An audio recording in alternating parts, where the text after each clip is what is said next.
Tere hommikust ja tõesti on väga hea meel täna olla siin kõigi teie juures, head kolleegid kõrgkoolist ja haiglatest ja teisel pool ekraani ja samamoodi meie head partnerid väliskõrgkoolidest. Nii et suur rõõm ja au. Nii, veel kord, nüüd juba teises rollis natukene, küll samamoodi Tartu Tervishoiu Kõrgkooli vaatest, aga meil seda konverentsi korraldades midagi ei ole teha.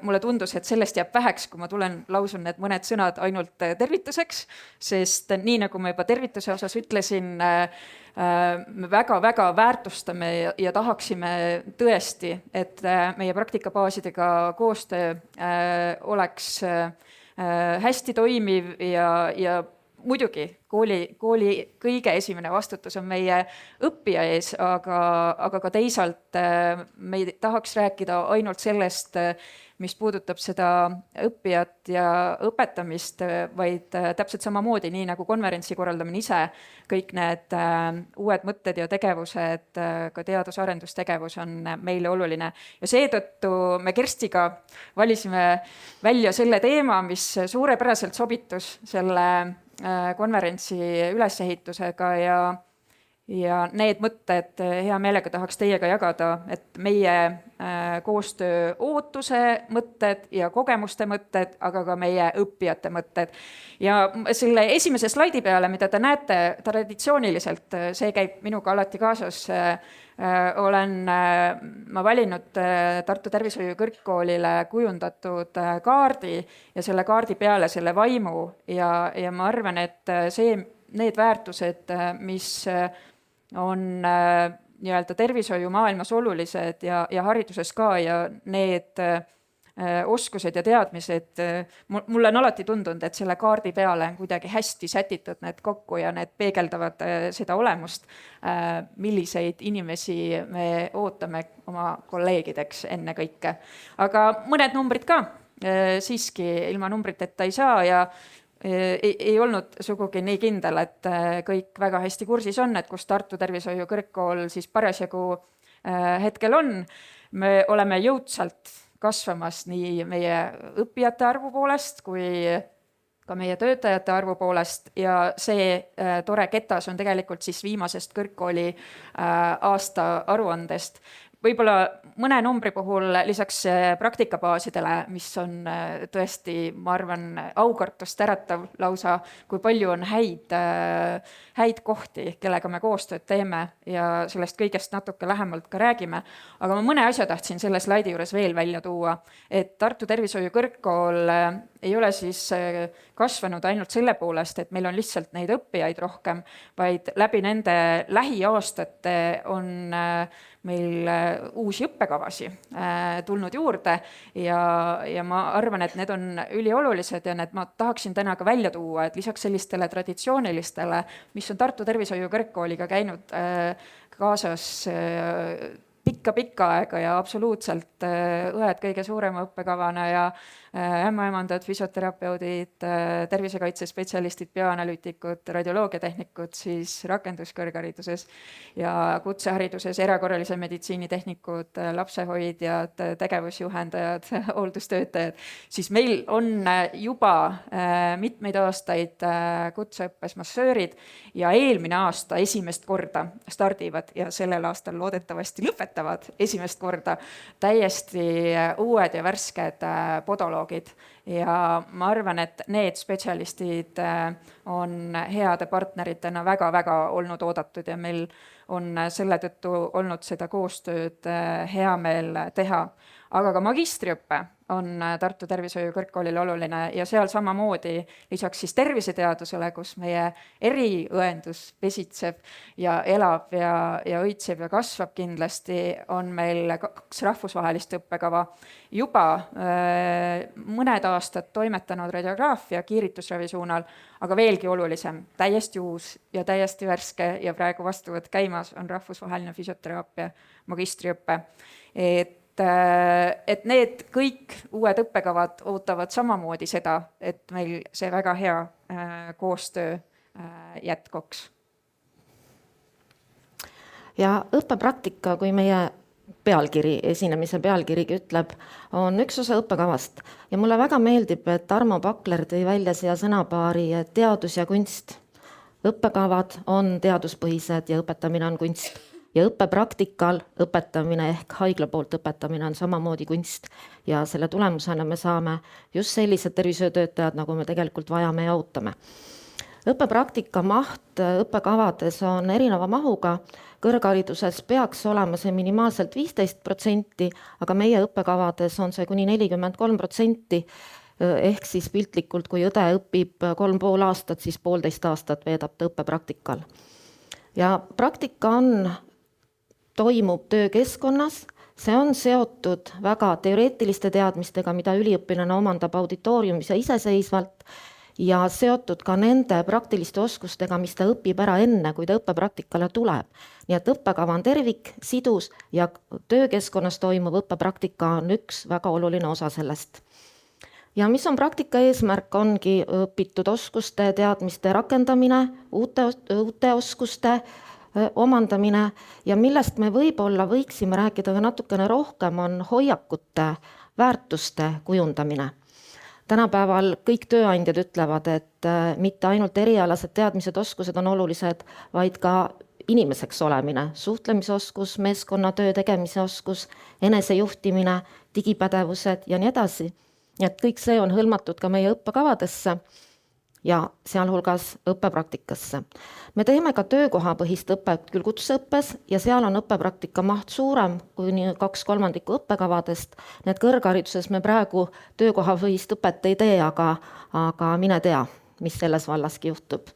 Nii et praktika on siis suunatud õpiväljundite saavutamisele, sihipärane tegevus töökeskkonnas, mitte lihtsalt töökeskkonnas olemine, vaid sihipärane tegevus, millel on oma eesmärgid ja juhendajad nii kooli poolt kui praktikabaasi poolt. Ja siiski ma lisaksin, et kõrgkoolil on hästi suur ootus ja ministeerium, Haridus- ja Teadusministeerium toimetab vaikselt uute eelnõudega, on lootust, et töökohapõhise õppe võimalus ja rahastamine tuleb tegelikult magistriõppe tasemel ka, mis ma usun, et avardab täiesti uusi võimalusi toimetada magistriõppes rohkem meie heade koostööpartneritega koostöös. Aga me oleme ootel, sellepärast et see eelnõu on alles kuskil kujundamise ringil. Otsus iseenesest, et see tuleb, on tehtud, aga et millisel kujul täpselt ja kuna me startida saame, seda me veel praegu ei tea.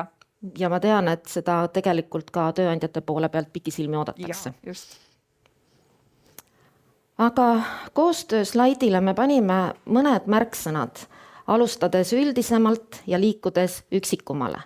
Nii et, ja võib-olla me räägime koostööst pigem selles vaates, mida meie omalt poolt ka teha saame, et see koostöö oleks veelgi parem, sest ma kindlasti väidan ja ma usun, Ulla, et sa minuga nõustud, et me oleme väga tänulikud oma koostööpartneritele. Meil on väga hea koostöö. Tervishoiu valdkonnas on praktikabaasidega väga hea koostöö. Seda saab teha veelgi paremaks, veelgi tõhusamaks ja võib-olla mõned mõtted, mida me ise ka sellele saaksime tähelepanu pöörata ja kaasa aidata. Aga üldisemalt alustades, et selleks, et meie õpe oleks tulemuslik, me saaksime piisaval arvul väga häid töötajaid, on meil vaja teada, keda ja kui palju meil on vaja ja mis selleks erinevad osapooled teevad. Nii et see konsensuslepe pigem märgistab siin selliseid riikliku taseme kokkuleppeid, keda, kui palju, millise ettevalmistusega meie tervishoiusüsteem vajab. Ja kõrgkooli poole tihti, ma mäletan enne, kui konsensusleppe sõlmiti, pöörduti, mul oli selline unikaalne, et enne Anneli oli suure töö ära teinud ja siis tulin ja kirjutasin allkirja konsensusleppele parasjagu, kui ametisse asusin, et aastal 2016 oli esimene kord, siis see, et ta on toiminud ja et teatud valdkonnad seal on saanud väga selge sihi ja suunise ja olgem ausad, kõrgkooli vaatest ka ikkagi meie omaniku rahastuse, siis, mis on meile ülioluline, siis me väga ootame tegelikult seda, et ka nendes teistes valdkondades oleks paremini teada, et mida ja kui palju. Ja ma ütleksin ühe asja veel, et mitte ainult see, miks ma rääkisin enne uutest õppekavadest, mitte ainult see, et mida me juba täna teeme, aga mida on tegelikult ka vaja. Ja millised on need uued erialad ja kutsealad ja õppekavad, et kool on valmis toimetama ja tegutsema, aga kool ei saa olla see leiutaja alati, kuigi me teinekord võtame selle rolli hea meelega. ja konsensusleppes tegelikult juba praktikabaasid ütlesid, et tõesti meie võtame praktikale nii palju üliõpilasi ja õpilasi, kui on vaja selleks, et me saavutaksime oma eesmärgid, nii et see on ju nagu hea koht koostöös juba erinevate osapoolte vahel. Me lepime kokku, mida üks või teine osapool teeb selleks, et me kõik oleksime rahul ja meie tervishoiusüsteem oleks veelgi parem ja tervishoiuabi kättesaadavam. Ja me kindlasti tõesti näeks, et konsensusleppe või sellised üldised kokkulepped hõlmaksid ka teisi õppekavasid, kui nad praegu konsensusleppel on, et sinna võiksid lisanduda ka näiteks terviseteaduse magistrid ja võib-olla mõni eriala veel.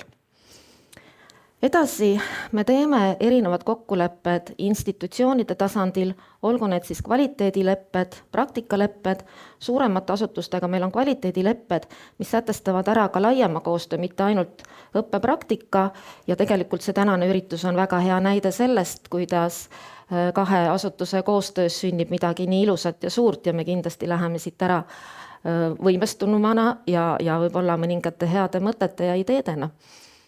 Ja need on institutsioonide tasandil kokkulepped, mis on hästi olulised ja neid praktikabaase, nagu te esimese slaidi pealt märkasite, on meil üle 700. Need on nii suuremad haiglad, sotsiaalabiasutused, riigi eraettevõtted, lasteasutused ja selle ring on väga lai. Ja me tahaksime tegelikult jõuda ise ka rohkem ka nende väiksemate praktikabaasideni, kus meil käib vähem üliõpilasi. Suurtega meil on see koostöö võib-olla natuke tihedam, nii et see on kindlasti üks, mida me oma kooli sees ka tuleviku mõttes natukene rohkem läbi tahaksime mõelda.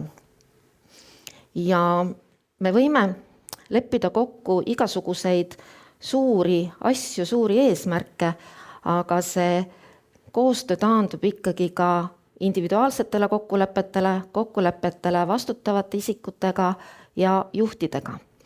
Ja võib-olla üks hea näide, mida ma tahaksin ikka tuua, mis väga selgelt näitab, kuidas praktikabaas saab konkreetselt panustada sellele, et meie lõpetajatel oleks konkreetsed teadmised, oskused, pädevus.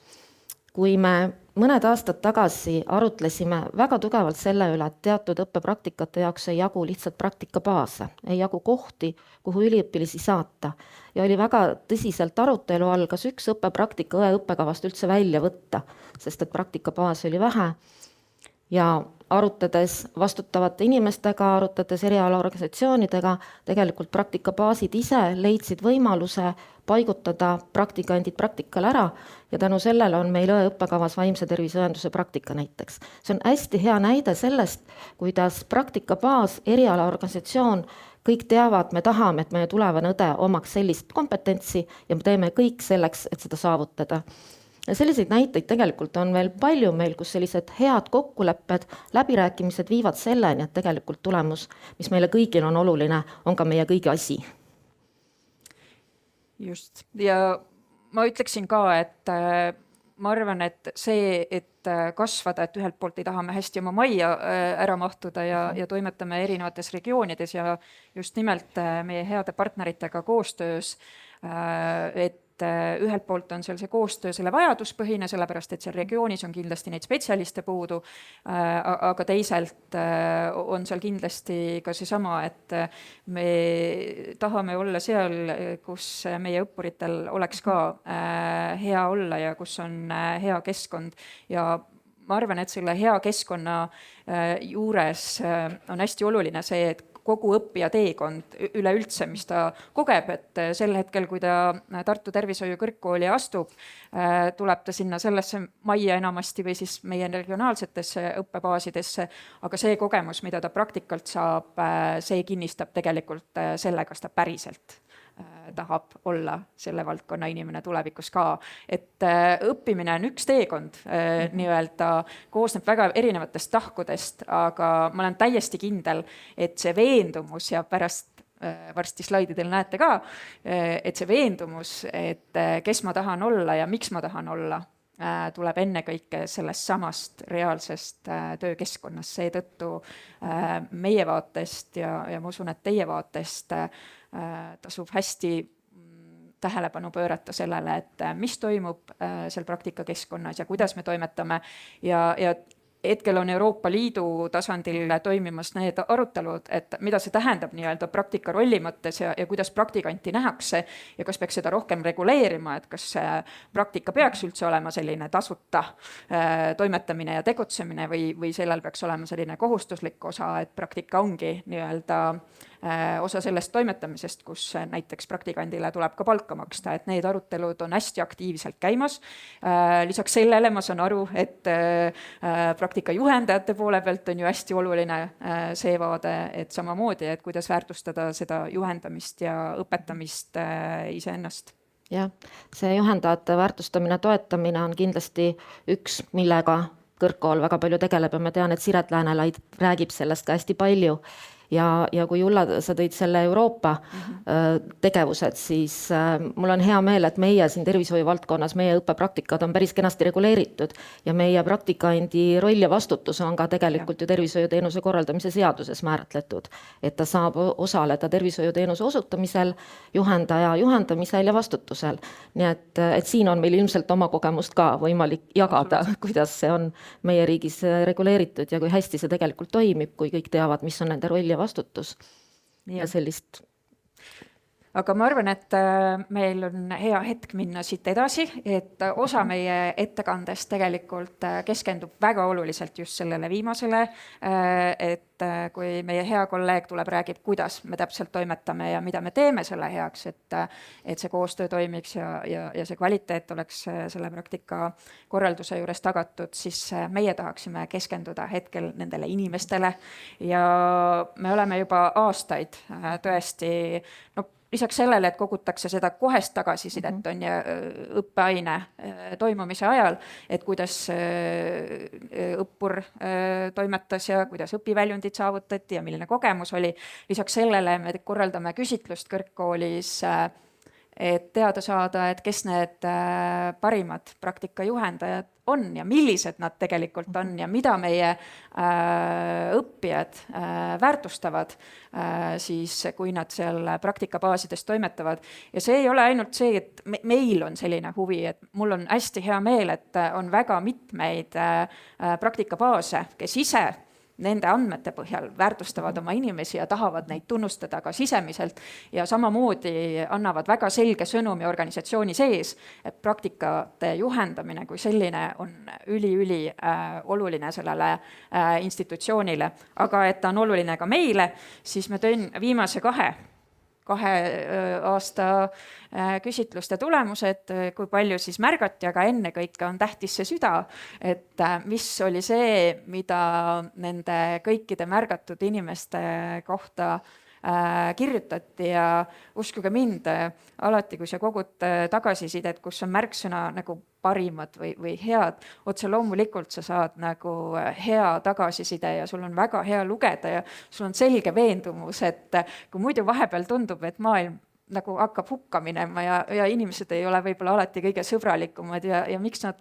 nii kirjutavad või räägivad, tundub teinekord eriti sotsiaalmeedias, siis seda kõike lugedes lihtsalt väga helge tunne on ja sa saad aru, et tegelikult on kõik hästi ja väga suurepäraseid inimesi on maailmas. Ja me tahaksime teile tuua ja me oleme otsustanud, et me ei hakka neid lugema, me anname teile sellise vaikse hetke, kui päris viimased read lehvitavad mulle, et nad ei näe, siis me võtame selle lugemise teema ka enda peale, aga muidu, et te korra vaatate, sest need on õppurite sõnad, me ei ole neid ümber kirjutanud, järgmised 5 slaidi selle südame järel on siis see tagasiside, mis väga selgelt viitab, mida üks õppija ja kuidas ta oma valikuid tegelikkuses teeb.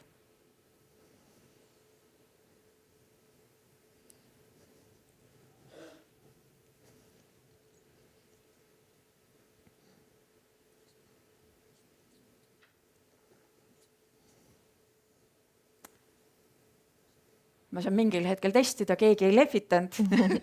Loodetavasti oli võimalik lugeda. Läheme järgmise juurde.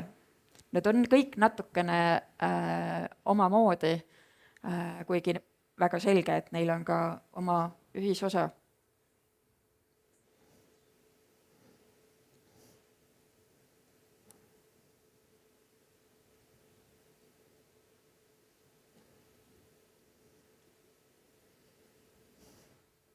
Nii, ma väga loodan, et ma võin liigutada edasi. Et eks igal ühel on oma lugemiskiirus, aga ma püüan teiega koos lugeda, et kas ma suudan need läbi lugeda ja siis enam-vähem jälgida.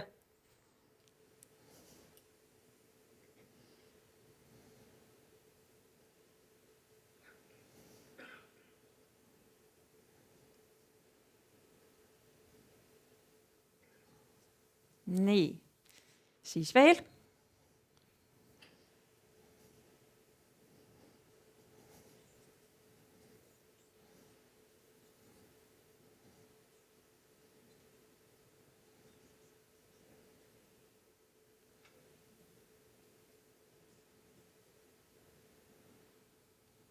Ja viimane hetkel, mida me teile näitame. Mida kõikide nende tagasiside puhul võib välja lugeda, on tegelikult ju see, et ühelt poolt hindavad kahtlemata meie õppijad inimeseks olemist, ja ma arvan, et iga inimene tegelikult hindab enne kõike inimeseks olemist. Aga tegelikult tuli välja ka see, mille pärast ma alguses ütlesin, et need otsused võib-olla, mida ja kuidas ja ammugi kuhu ma lähen tulevikus, võib-olla millise töökoha ma valin, sõltuvad hästi palju sellest, kuidas see õppija ennast tunneb ja kuidas seal keskkonnas talle tundus, et oli olla. Aga meil on tegelikult täna väike tunnustamise osa ka plaanis, et me selle viimase tagasiside parimad oleme otsustanud välja valida ja ma kasutame selle juures seda slaidi, mis COVID-pandeemia käigus sai kõikidele justkui hitiks. Absoluutselt ei ole kahtlust, et tervishoiumaailmas tegutsevad inimesed on kangelased, aga meie ütleme siinkohal, et nad on kangelased ka siis, kui nad õpetavad ja ma väga loodan, et see inspireerib ja paneb mõtlema ja soovima ja tahtma olla ka hea õpetaja sealsamas praktikakeskkonnas. Ja kuna häid sõnu pole kunagi liiga palju, siis mõned siin veel. Ja ma usun, et kõik te, kes te praktika ühendamisega tegelete, saite praegu siit aimu, et tegelikult te olete väga suured mõjuisikud sellele praktikandile, kes seal osakonnas on ja võib vabalt juhtuda, et ta tuleb teie osakonda tööle, sest teie olete teda niimoodi õpetanud. Aga meil on täna siin 5 juhendajat, kelle meie õppijad on tagasiside käigus esile tõstnud, korduvalt esile tõstnud ja keda me nüüd kõrgkooli poolt tahaksime tänada. Need on erinevatelt õppekavadelt ja erinevatest asutustest ja esimest tänast tänusaajat kirjeldab üliõpilane nii, et juhendaja oli sõbralik, rahulik, kannatlik, lasi mul tegutseda, samas olles kõrval ja vajadusel abiks. Kindlasti oli ta minu kui praktikandi jaoks oma töös õena eeskujulik. Nii et selle tagasiside andis siis õeõppekava üliõpilane ja ma palun siia Tartu Ülikooli Kliinikumi lastekirurgia osakonnast Jana Piedermanni.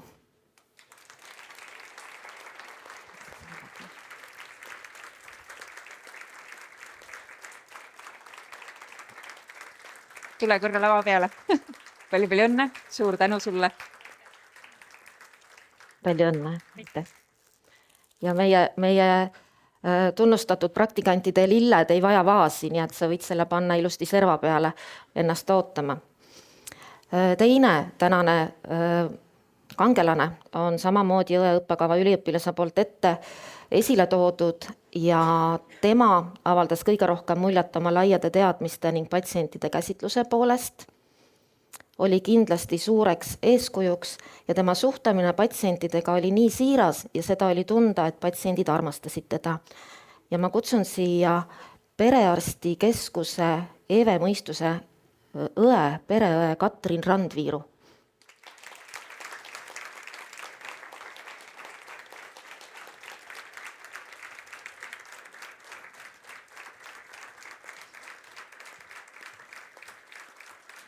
Palju õnne ja suur tänu. Aitäh.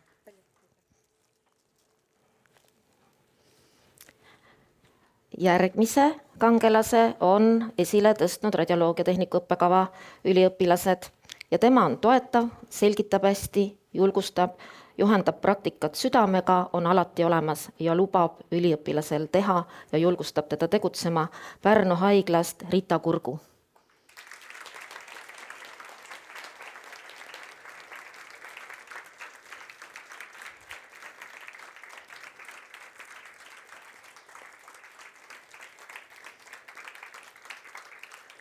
Palju õnne, suur tänu. Aitäh.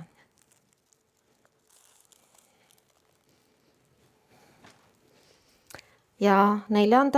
kangelasena kutsume siia inimese, keda iseloomustavad üliõpilased kui kõige hoolivam ja sõbralikul juhendaja. Oli mulle juhendajaks ainult paaril korral, aga väga tudengisõbralik ja selgitab kõik tegevused ja küsimused. On alati üliõpilase jaoks olemas, oma alal väga pädev ja sellisena on ämmaemanda üliõpilased kirjeldanud Sale-Liis Teesalu.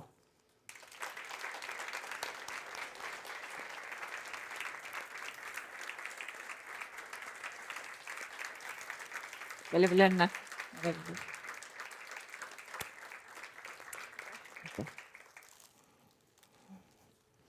Ja täna siin ei ole üks juhendaja veel, keda on tunnustanud podoloogi õppekava üliõpilased, kes on kõrval, kui seda vaja, kes oskab aidata, kes on tähelepanelik, seletab kõik lahti, näitab, kuidas töös ja praktikas kõige rohkem on vaja teha. Ja tema on Maria Suits.